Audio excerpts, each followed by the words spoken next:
first time we spoke to him, he just really led us to believe that this was a great fit for our kids, great fit for our community, great fit for things we're doing here at Piedmont High School. So we are excited about where we get to go and what's coming forward. And I know Coach is really already got his hands on things, and it's really in the what's going on with the school. There's really talking about people, and it's in the ground running. And for us, it's nice to have that. So without further ado, I'm going to turn it over to Coach Massey and let him talk to you. The first thing I want to do is I want you to introduce you to the real coach. My wife Sherry,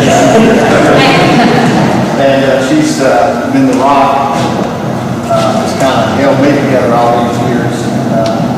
Being a coach's wife is not an easy chore. It's very, very difficult at times. She raised her son. I got to see him when he got to high school. I really appreciate her being here because none of this is possible without her. The thing I just thought it was important for me to introduce myself to you and talk to Mr. Bowers and Mr. Gerhard about it, because I think there's some things that I would like to tell you, and I'm sure you're wondering, who was Ron Massey, what's he all about? So I'm going to try to take just a few minutes and tell you some background on myself, tell you what my vision is, and tell you the purpose I think God put me here for. So hopefully, then I'll be glad to talk to you individually and everything when we're finished.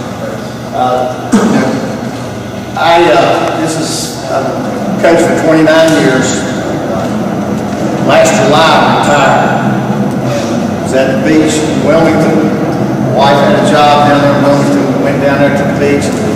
In August and September, it was nice. I'm not going to kid you. I sit out on the beach on Sunday and text all my friends and say, we enjoyed watching film, and I'd be on the beach sitting out there enjoying myself. And that was nice, but as the year progressed, I always knew at some point in time I was going to remain involved with young people in athletics and some aspect of football. We struggled and prayed and a lot of soul searching over this period of time. And for some reason, right before I decided to look at this situation, I was reading the devotion in the morning, and it was Corinthians, and it said, live by faith, not by sight. And I thought the good Lord was telling me, this is the door I'm opening for you, and you need to push yourself on through it. I'm extremely excited. Getting back here, and I've been meeting with coaches, talking to some people in the community, talking with the kids. This is what I do. I mean, this is what I love. And for the first time in a couple of months, I woke up with a smile on my face because I'm excited about this opportunity. The thing I'll tell you is I won't promise you wins, and I won't promise you conference championships. I won't promise you that. The thing I'll promise you is this. If your son participates in our program, he will be a better person than he thinks. We're going to teach him to be a great football player, a great athlete. More importantly, I want him to be a great person. And that's my number one goal. I told them when we met, that's more important to me than wins and losses. We're going to do our best to win football games. Don't get me wrong. I hate to lose more than anybody. But I want it to be an experience where they grow and develop as young people and get ready to step into the world. The things that they'll take from the program hopefully will benefit them in their life. And I always tell people, they ask me at the end of the year, you won 10 games, you won 11, you won 12 games, you feel like you had a successful year. I always tell them, ask me in 10 years. I said, when I see where these young people are taking themselves, what they've accomplished, that's when I know if it was a successful year. I'm very big on senior leadership. I've never been associated with a football team that did not rely or didn't achieve what they were capable of achieving without great senior leadership. And I don't know how many of you have seniors. And I'm gonna depend on them, and I'm gonna put the pressure on them, to be the leaders for this football program. It's going to be a growing experience between us and between myself and our coaching staff and the players. It's just, sometimes it's like one time when I took over a program, one of the kids told me, said, it's like having a new father in my life, a stepdad in my life. And there'll be some changes, but we're going to do it together. I told them I will commit myself to them, to this school and this community. But in return, I expect that same commitment to this school, to their family, and to the football program. And that's the only way it's going to work. That's how we're going to be successful. You got a great situation here, and in fact, I think there's a lot of very good positives about this school. When I was researching and looking and talking to people about the school, the one variable that always came out, one thing that everybody always tells me is they're great kids, they'll work hard for you, they're very coachable. And if I've got kids like that, I can put my head down at night and sleep very peacefully, because I know that they'll get the best out they can get. And we're going to demand a lot of them. From August to November, I'm going to spend a lot more time with them than you will, probably. I know I've had a teenager and I know what it's like when they're in high school. And I'll tell you this, I will be there for them. If they're having a problem academically, if they're having a problem physically, if they're having a problem socially, I'll be there for them. And I will, you'll probably get phone calls from me because if they're not where they're supposed to be or they're not doing what they're supposed to be doing in class, I feel like something's wrong, they're not acting right, I'm going to pick up the phone and call you. If they miss 2 workouts in the summer and they hadn't communicated with me that I'm going on vacation, I'm probably going to call them because I want to know where they're at. And I'm not doing it because I'm trying to bug you. I'm doing it because I care about it. If something's wrong or there's something going on, I want to know about it. And I will do everything I can to help in those situations. Football is really a very simple game when you look at it. I truly believe that it's based on fundamentals and technique. In all honesty, and I'm going to be as honest with you as I can, knowing the history of Piedmont, I realize that athletically, Piedmont probably doesn't stack up to a lot of teams that play. Like I said earlier, if we have young men who are willing to be coached and do it the right way, we'll be successful. And it may take 2 months, it may take 2 weeks, it may take 2 years. But what we want is a program here. We don't want just a team. We don't want to go 9-1 one year and 4-7 the next year.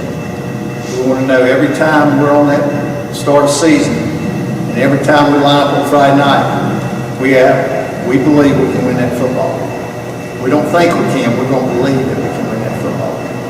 And that's the mentality that we've got to come, make our kids understand that, we can play with anybody.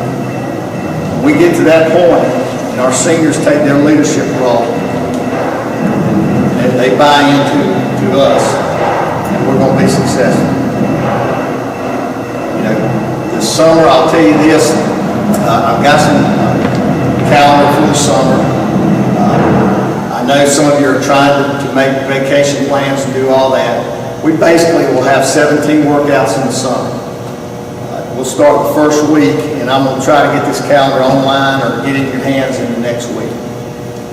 We'll start out as soon as graduation ends. We're going to start out with a 3-day mini camp.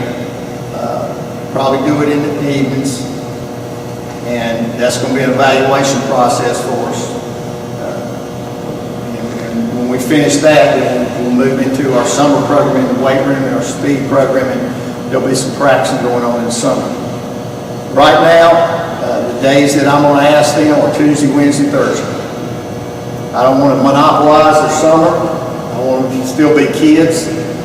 But I said, if you can give me probably be about 8 hours a week, Tuesday, Wednesday, and Thursday, we'll be successful. The week of the 4th, we're no activities here. Then we'll come back the week before we actually start practice, which is this year, July 30th. We'll have another mini camp, to see what progress we've made. All of our workouts, also, I want to tell you this, I like to do them in the mornings. I want the kids to get out of bed, get them up here, get it over with, so they're not sitting there dreading it all day. Because I know they've got a lot of activities. A lot of them play basketball, a lot of them play baseball. And I know that in the summertime there's a lot of family activities in the evening, and I want them to have that time. So most of our workouts will be in the morning, in the evening. We'll have 17. We're going to have what we call a Summer Warrior program. If they make 14 workouts and complete them, they'll achieve what I call Summer Warrior status. Now, hopefully we'll be able to reward them with that when we start our conditioning in the first week of practice. Because I feel like if they're there, they need to be rewarded for their attendance and participation.